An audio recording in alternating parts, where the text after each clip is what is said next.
Alright, ladies and gentlemen, in this video I want to keep things really short and sweet. I've recorded this video twice already, once with a script and once without. The time I recorded it with a script, shortly after I recorded it, the Pokemon Presents stuff was coming out in June, so I just had to basically scrap that video, and then I did it without a script, and that stretched to like 40-some plus minutes. And I really want to keep this short and sweet, just kind of talking about where Pokemon can go from its current state. So, for those of you that don't know, Pokemon began in 1996-95 with the first generation of Pokemon games, Red, Blue, and Green. Basically, every other game of Pokemon sparks a new generation. So we had the first handful of games, Red, Blue, and Green, which were Generation 1, and then Yellow came about. And then after Yellow, we had Gold and Silver. After Gold and Silver, we had Crystal, which was still a part of Generation 2. After Generation 2, we had Sapphire and Ruby, which were Generation 3. Then we had Emerald. Then we had Diamond and Pearl for Generation 4, which sparked Platinum. And then after Platinum, we had Generation 5 with Black and White, and then we had Black and White 2.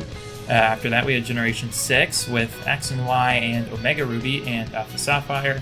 And then Generation 7, we had Sun and Moon and Ultra Sun and Moon. And then Generation 8, we have Sword and Shield. So I missed a good amount of them. Some of the remakes, like Fire Red and Leaf Green, and Heart Gold and Soul Silver, I'm pretty sure I mentioned Oras for whatever reason. And then, of course, Let's Go Pikachu and Eevee. Those fit within specific generations. Fire Red and Leaf Green are Generation 3. Heart Gold and Soul Silver are Generation 4. Oras is Generation 6. And then Let's Go Pikachu and Eevee.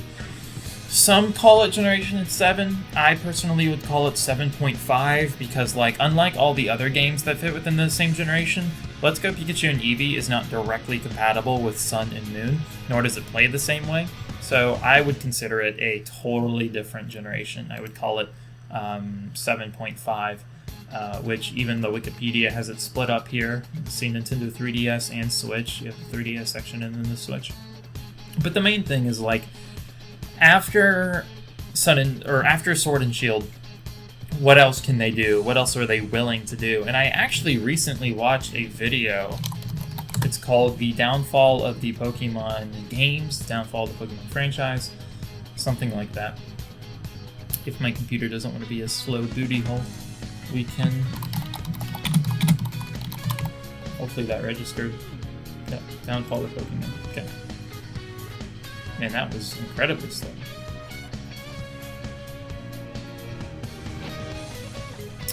It's none of these, actually.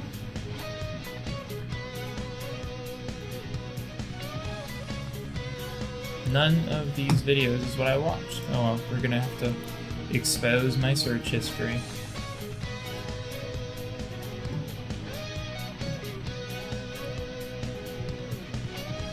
Here it is. The Downfall of Mainline Pokemon Games by Gons Media. This video basically summarizes my entire thoughts with the Pokemon franchise. I'm gonna pause it before it gets going.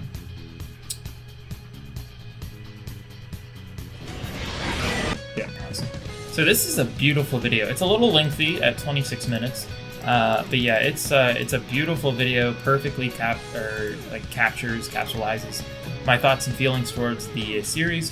At first, since this video came out April 6th, when I realized that this video was a thing, I was just like, you know what, this guy basically says my points, there's no reason for me to talk about it. But then I thought, well, I could just react to that video, and then I was like, no, that's stupid. So I'm still gonna, I'm still doing this video, obviously, but I did want to mention that this video is great. Please watch it. It's absolutely amazing. I know we just saw a bunch of Pokemon videos talking about how the series is going downhill. I didn't mean to do that. But seriously, this is the one to watch. The Downfall of Mainline Pokemon Games is the one to watch. But what after Sword and Shield? I guess. So a lot of people, especially during the whole Pokemon Presents thing in June, a lot of people were expecting like Pokemon Let's Go Johto, Pokemon Diamond and Pearl remakes, or Sword and Shield 2, but like realistically, none of that stuff should have been expected when they're still working on DLC. They're going to milk Sword and Shield as much as they can, and it is working, because Sword and Shield has sold just as well, if not better, than any other Pokemon game to date, simply because, hey, Pokemon sells like hotcakes, doesn't matter how we make it, doesn't matter what system it's on, sells like hotcakes. And it's because of that reason, and that reason alone, truthfully, that that just Sword and Shield is not really going, or the Pokemon Company as a whole is just not really looking to improve on the series. And Sword and Shield is kinda the perfect example of that. Like, any and every time the Pokemon games invent a new concept, for like the first several generations, for like the first 3 generations, first 4. For like the first 4 generations, they kept those ideas. Generation 1 was literally everything. Generation 2 had weather, actually, I don't think Generation 2 had weather. Generation 2 had breeding, it had natures, it had gender, stuff like that. Generation 3, I believe, had the weather. Generation 3 included double battles. I think that's really all 3 did. But Generation 4 included gender differences. 3 and 4 actually did the physical and special split, now that I think about it. Then we got Generation 5, and Generation 5 is really when a lot of these games became more episodic in the idea of like, hey, this idea is specifically for this game. So Generation 5 had triple battles and rotation battles, 2 whole new forms of battling that just stayed in Generation 5. Never branched to Generation 6, never branched to 7, 8, or any other spin-offs. Generation 6 had Mega Evolutions. Megas exist in Generation 7, but not to the extent that they do in 6. Generation 7 had Z-Moves. Z-Moves only exist in Generation 7. Now we have Generation 8 with Dynamaxing, and because of the very lore and nature of Dynamaxing itself, making it to where it's usable outside of the region of Galar, outside of Generation 8, would literally go back on the mechanic itself, because the whole idea of the mechanic is that you have this space dragon Pokemon that its body broke apart and created these meteorites, essentially, and they crashed down to Earth. Now, the areas around those meteorites become areas where Pokemon can Dynamax. That's the lore, and it only happened in Galar. So, making it anything else, kinda dumb, kinda silly. Here's your toy, buddy. I have my puppy with me. So, so like, what can Pokemon do from here? Realistically, expecting Generation 4 remakes or Let's Go 2 just is not possible. They're going to do the Isle of Armor and the Crown Tundra first. Isle of Armor is already out as of the time of this recording. The Crown Tundra is not, and probably won't be until later this fall, early winter. So realistically, we honestly should not see another huge mainline Pokemon game until at least late 2021, mid to late 2022, because they like releasing them a little bit before the holiday seasons, just so parents and friends and stuff can buy the games and then give them to people. I mean, Call of Duty does the same thing. A lot of other games do the same thing.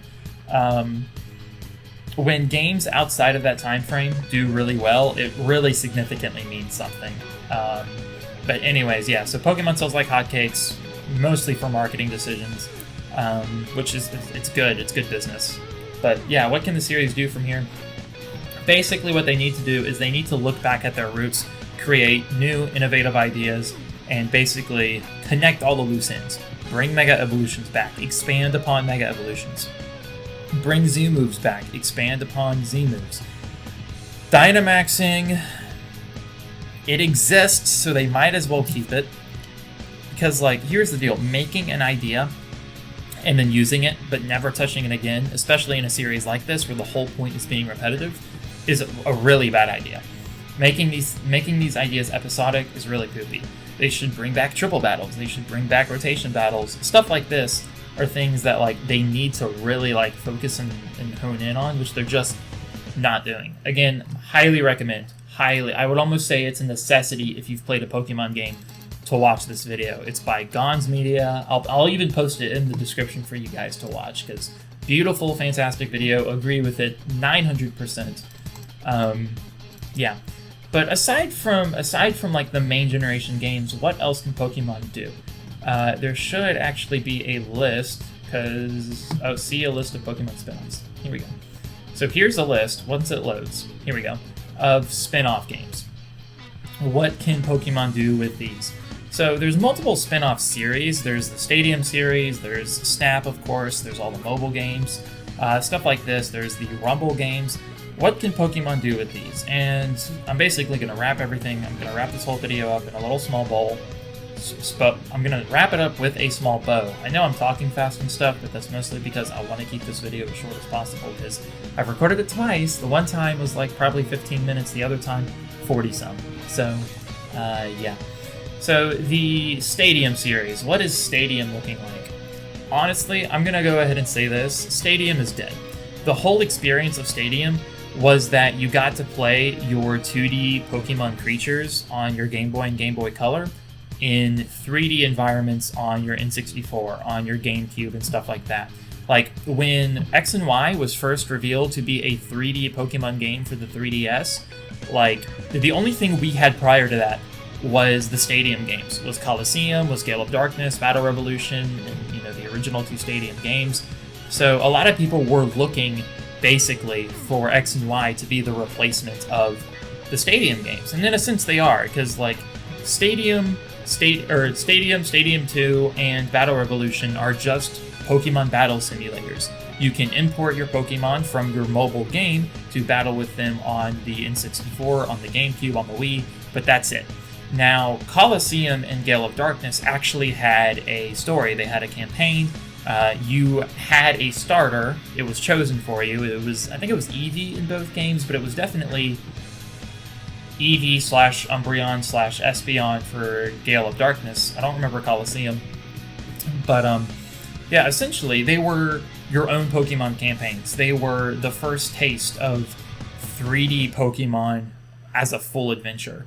But with X and Y and the whole series shifting to 3D, it's very clear that there's no uniqueness with the Stadium games anymore. The only other thing that they can really do with it is just make a battle simulator kind of game. But why make that when you can make an actual 3D Pokemon game? So Stadium series, I'm gonna say, is dead, but I do favor it. It's one of my favorites. The trading card game, I know that the TCG actually has a pretty decent following. I'm not a huge fan of it, so I don't really know as far as like the games go, because like the last thing that we had here, the original release date was in 2011 for Pokemon TCG Online, and then it just got ports. The last port was for Android in 2016. So I'm gonna go ahead and say that this is dead as well. But I know that the TCG itself still lives on. But as far as like the games of the TCG goes, I'm gonna say dead. The pinball games, definitely dead, because the last installment was 17 years ago. Oh boy, I am showing my age. Yes, it got a port in 2015, but it's a port. It didn't really have, like, it wasn't a standalone port too. It was on the Virtual Console. So I really liked Pokemon Pinball, but yeah, dead. The Mystery Dungeon games. I think the Mystery Dungeon games are going to keep going. I think that they're going to keep on making them, but I'm a little confused because, like, they made Rescue Team DX, which is a combined port/remake of Red and Blue. So it's basically just Red and Blue put together for the Switch. It's got this like Winnie the Pooh kind of art style. Looks beautiful. But like it's a port. It had mega evolutions and stuff like Super Mystery Dungeon did. Really cool. But like no new Pokemon from Generation 7 and onwards have been introduced to the Mystery Dungeon series yet. And Generation 7 came out... when did Sun and Moon come out? I want to say 2015, 2016? 2016, okay? So 2016. It's been 4+ years we got a new Mystery Dungeon game, and no new Pokemon to really show for it. So, kind of sucks. I think Mystery Dungeon is slowly going to fade out of existence and relevancy, but like every once in a while they'll make a new one. What would be cool is like I know a lot of people liked Explorers of Time and Explorers of Darkness and Explorers of Sky. These games were great, to my knowledge of what I remember playing them. And it would be cool to see them kind of like recapture that. But I highly doubt they're going to do that. I think they honestly should. If they remake any more games, they need to basically involve all of the mechanics of the main 9 games. They need to involve Z-moves. They need to involve all of the Megas. They need to involve Dynamaxing and stuff like that into the Mystery Dungeon games. Now, they need to do it step by step. Like, the next Mystery Dungeon game, remake or not, should have Z-moves, or at least the rest of the Megas. Then the Mystery Dungeon after that should have Dynamaxing, or Gigantamaxing. They need to take baby steps. They can't just jump into a new Mystery Dungeon game with all the new Pokemon, with Z-moves, with all of the rest of the Megas, and with Dynamaxing and stuff. They need to take baby steps, or just let it die out. And frankly, I personally think the Pokemon Company will either let it die out, or they're going to make a remake in the same style of DX. I don't think they're going to make the smart decision and do baby steps of adding in all of the existing mechanics. So then we have the Ranger series. I'm going to go on a limb and say it's dead, but the Switch would be perfect for the Ranger series. All the Switch needs, is a stylus. Because let me tell you, if this thing had a stylus, games like The World Ends With You would be so much better to play. Because without it, you play with your little finger, you scratch up your screen, or you're pointing a Joy-Con at one of your 2-3 TVs. Dumb mechanic. Should either have ABXY controls or functional touchscreen with like a stylus. Ranger needs that. Otherwise, Ranger is dead. It would be cool to see them port Rangers games, like either Guardian Signs or Almia. One or the other, probably Guardian Signs, being honest. But, well, I guess Almia is good too. They're both really good from what I remember. I don't remember which one I favored as a kid. But, yeah, they either need to port it or make a new game. Either way, needs ABXY controls or a stylus. A Rumble series. I never liked it. I'm going to say it's dead. I mean, like, this would be the kind of series that would thrive on mobile if they do it right.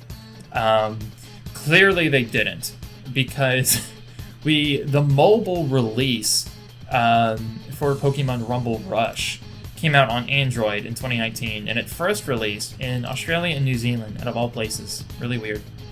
I don't know if it's available to everywhere else. I don't think it is, because it doesn't even list it. So I think Australia and New Zealand are the only places that actually have this mobile game.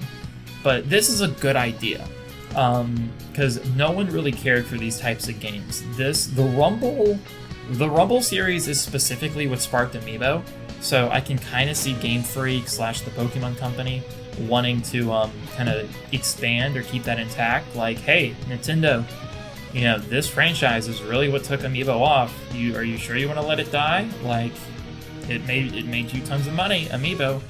And so I can kind of see them wanting to pay tribute just a tiny bit. And honestly, mobile is the way to go. They just need to do it right. It's been over a year.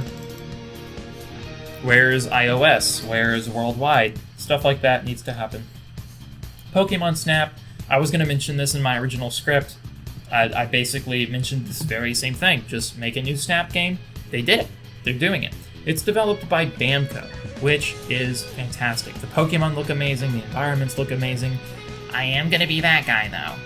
And I am going to say, how come Bamco has all of the models, has all of the textures, to all these Pokemon, to all these environments, if Game Freak doesn't even have it in Sword and Shield? Not trying to be that guy, but it's kind of BS. Game Freak, it's kind of BS. For real though, that is stupid. And then we have the puzzler games. So we have Battle Trozei, Shuffle, and the Cafe Mix. This is great. The fact that it's both Switch, iOS, and Android, perfect. Cross-platform plus mobile, great. Basically what the series needs to continue doing, otherwise just let it die and fade out. Then we have other spin-off games.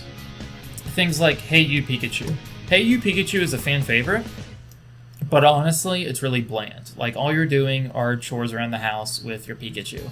If they remake it, or even if they port it, it kind of needs to have a little something else to, I guess, make it more innovative. Like, after Bamco finishes Snap, put them on a Hey You Pikachu 2, or maybe even do like Hey You Eevee, because since Nintendo supposedly wants us to believe that Eevee is also a mascot, they could very well make a Hey You Eevee, which would be fine. Or maybe like Hey You Pokemon, and then you pick one out of like so many starters, kind of like what Mystery Dungeon does. You can play one out of all these starters, or some generic Pokemon like Machop or Mankey, you know?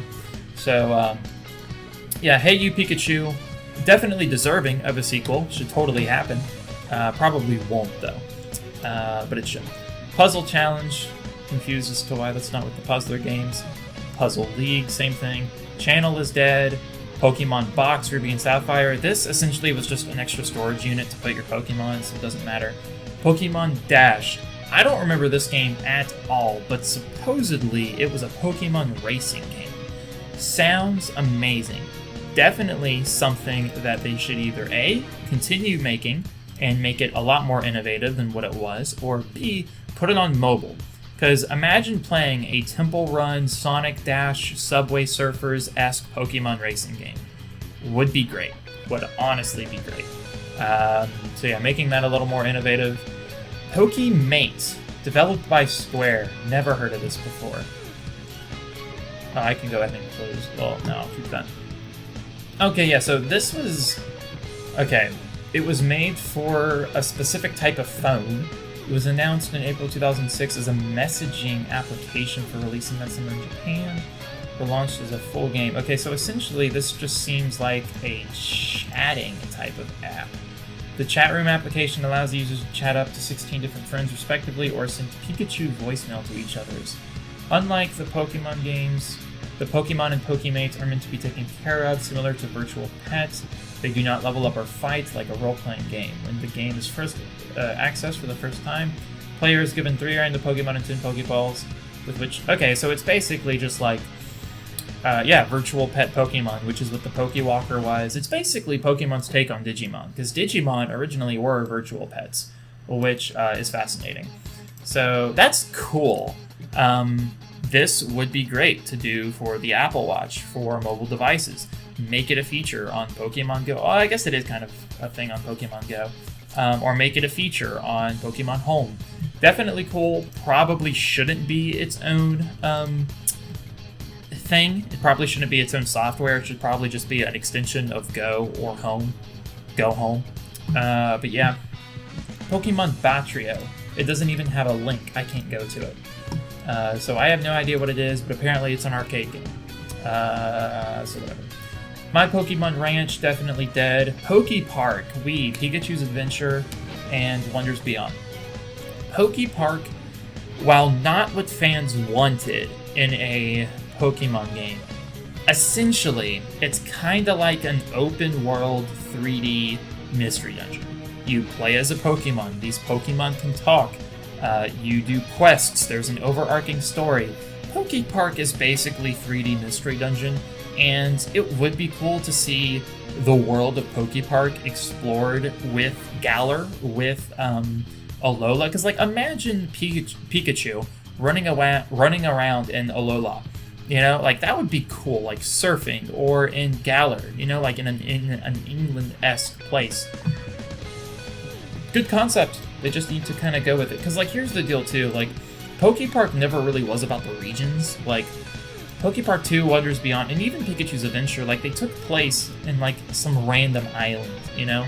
Like it wasn't Unova, like Poke Park 2 wasn't Unova, Pikachu's Adventure wasn't Kanto, but making it more like central to like a specific place that users are familiar with would definitely be something cool and creative to do. Learn with the Pokemon Typing Adventure, dead. Pokemon Conquest. Okay, so this essentially, from my knowledge, is a tactical RPG role-playing game made by... Oh, Tecmo, I didn't know that. But I heard that this game bombed, that it did horrible, but I've heard so many people talking about it and how bad it was. The idea is there. definitely could be worth investing in if it's done right. Give it to Intelligent Systems. Intelligent Systems thrives on tactical RPGs. Or give it to give it to Ubisoft. They did the Mario and Rabbids game. Give it to them. Either Intelligent Systems or Ubisoft, and then they could definitely make it interesting. Pokemon Tetra. Oh, another arcade game. Tetra Lab for 3DS and arcade. Okay, Pokken tournaments. So Pokken is weird because like it's obviously Pokemon and Tekken mixed together, which is great, but like the Switch port didn't really do Pokken a whole lot of favors because like I think it only added a couple new characters, but everything else is the same. Like the Switch port wasn't a true sequel. It didn't have a new original whole cast. It didn't have new concepts. It didn't have new stages, anything like that. And plus, I'm not very good at 3D fighting games. I'm barely good at 2D traditional. The only 2D traditional fighting game that I'm good at is Injustice 2. Everything else, I suck major poo-poo at. 3D fighting games are even worse. I have no idea as to how I'm as good in Smash Bros. As I am. But, so Pokken was never my cup of tea in the first place. But, it's developed by Bamco. Bamco does make good games. I feel like Pokken would be better if maybe they added new, like, innovative concepts that, I guess, like, new characters, new stages, new battle mechanics, stuff like that. They definitely can do it. I've seen Bamco do it. They definitely can, they definitely should. Definitely a series that can continue. Pokemon Picross, a puzzle video game, mobile. Detective Pikachu, this is in a weird spot because, like, it came out before the movie, and the movie was based on the game, but they're completely separate, and I'm pretty sure a sequel for both the game and the movie are in the talks. Really weird concept. I have no idea what they plan on doing with Detective Pikachu. I never even played it. I meant to. I just never did. But I guess what they could do is make a sequel or make a Switch port. I don't know. I don't know how the game works. Never played it. So it's like that meme. Pikachu, he detectivizes. I don't know. I never played it. Pokemon Go. Never heard of it, but apparently it's an arcade game. Pokemon Magikarp Jump, kind of bland, personally. Should stay on mobile. They probably won't do anything with it. Pokken DX, for the Switch. Pokemon Quest. Oh yeah, this was that stupid... I know exactly what this is. Yeah, this is dumb. This is really stupid. Because, like... This was just so... I remember seeing this in a Direct or something. I think it was even E3. This is just so... And then we have Pokemon Unite, which is a MOBA. And a lot of people were upset about it because the Pokemon Company, like, hyped its release up, and then it just was a mobile game, and people were like, oh, MOBA, Like, MOBA hype ended a long time ago. That's true, but, like, a Pokemon MOBA with cross-compatibility, like, what else were you expecting? Like, a Generation 4 remake, Sword and Shield 2, were not happening anytime soon. If you kind of expected that, that's kind of your fault. But I will say, releasing or announcing Pokemon Snap in 1 week and then saying, hey, next week we have a big announcement. If you announce Pokemon Snap and then say we have a big announcement, people are going to speculate something bigger than Snap. Realistically, it's not, but Unite does look cool. I'm looking forward to it. And then several mobile apps, Pokédex 3D, Pokébank, Pokemon Go. Okay, so Bank is only going to be as alive as Home is, because people still have to transfer all their older Pokemon. Honestly, they should just make Home compatible with everything. Make it compatible with 3DS, make it compatible to Pokemon Go. You should not need Pokemon Bank anymore, because having to pay for two systems is stupid. Pokédex 3D and 3D Po, done. Pokemon Go is only about as alive as the main series are, because like Pokemon Go has this system set up to where like every year they introduce a new generation of Pokemon. The last one they did was Unova. I don't think Kalos is in the game yet, but it's definitely something they can do. definitely something they should do, and it's gonna keep thriving. And frankly, I think it's a good marketing decision. I think it's a great decision for a mobile game to this degree. Pokemon Go is great. Pokemon Duel originally was a board game, and then they made it into this digital board game here. Based on the Pokemon TCG. So I own this. I legitimately own the the actual figures. It's a cool concept. Like, board games can be really fun and innovative in modern day and age for kids. Like, a lot of kids nowadays, I'm gonna show my age again, Boomer Jake over here, don't play board games. They just don't. A whole lot of them don't. And that's a little sad, but at the same time, when your favorite IP, like if Kingdom Hearts got a board game, oh my gosh, super cool. But it's Monopoly, like, I'm not gonna play that. Like, I hate Monopoly. I don't like Monopoly. Like, I can barely handle my own economy. Why would I want to play with a fictional one? So, that's a gripe with me. But anyways, so like, board games are only as good as about like the board game itself. You know, like, you can't just, in this specific instance, you can't just slap Pokemon on it and say, okay, good board game. You know, like, it's got to be a little more innovative than that. Cool concept, didn't stick the landing. Pokemon Playhouse, never heard of it, but it's targeted at a preschool-aged children. Okay. Announced the creation of a remote. Oh, so this hasn't even come out yet. That's funny. Pokemon Masters. This game is great. This game has a lot to offer. The only flaw I have with it is the fact that it's so expensive to summon your units. It is so incredibly expensive to summon anything. Now, I will say, they have balanced out, like, for example, in a pack where you get one of the brand new trainers, let's say Brendan just became available. You want Brendan? If you use about, like, 3,000 of your gems, or whatever they're called, because each unit is 300, you get about, I think, 300 or 500 a week. Okay, so it's not that bad. That's about one new unit a week. But if that's the only way that you're actually processing units without having to pay real money, kind of sucks. But anyways, so like, if you pay for 10 units, you have a pretty decent chance at getting that brand new trainer you want. You have a pretty good chance at getting Brendan. Luckily for me, I typically get them within my first bundle of 10. So I know that other people don't have that pleasure tea.